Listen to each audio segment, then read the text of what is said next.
लक्षात घ्या, आपल्याला मारून काही त्याच्यामध्ये एक संदेश द्यायचा आहे का हम कटने के बजाय हम काट भी सकते हैं, बरोबर का नाही?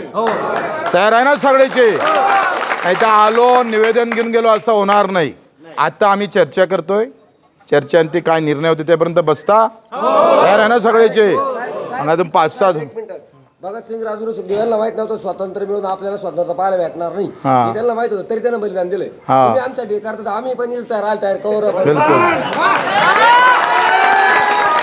आणि आज भगतसिंग शहीद दिन आहे.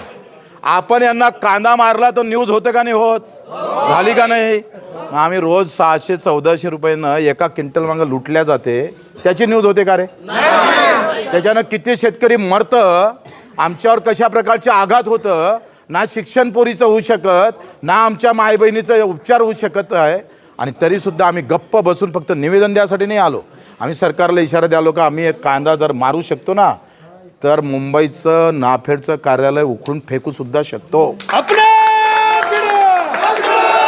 मग आपण 4-5 जण आता कोण कोण चालायचं ते जाऊ. साहेब एक सांगायचं एक सर्वांना एक बच्चू भाऊ आपण आला आणि तुम्ही असं भाषणामध्ये म्हणाले की कमी शेतकरी आले, परंतु साहेब जे सत्तेतले लोक आहे ना त्यांना भाडे तत्वावर लोक आणावं लागत आहे. हे शेतकऱ्यांच्या हितासाठी स्वतःहून आलेले लोक आहे, त्यामुळे हा शेतकरी एकजुटीचा विजय आहे. आणला नाही का? काढला नाही व्हिडिओ? वा रे वा, काढला ना?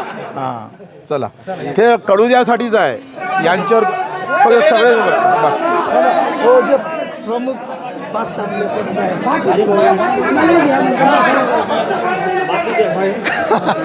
बाकीचे थांबा रे.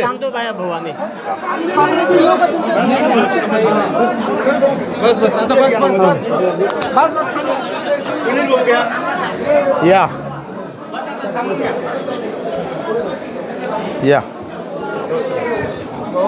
नमस्कार, काय म्हणता? बसा. हे गणेश बसन,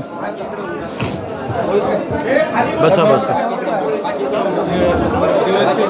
कुठल्या गावचे असं काय म्हणता? आमचं एक काय झालं जे नाफेडनं आपलं काय मक्याचं जे निफाडला खरेदी झाली आणि ते चांदवडमध्ये ते दाखवले आहे. टाकळी गाव आहे निफाडमध्ये, तिथे एक फार्मर प्रोड्यूस कंपनीचा स्टॉक मका आहे, 1200-1500चा मका आहे. त्यांनी 2400च्या भावात शेतकऱ्याच्या नावानं खाली केला. आम्ही त्याची सगळी तोडफोड केली. तुमचं सरकारचं बारदान सुद्धा त्या ठिकाणी केलं. आम्ही ती सगळे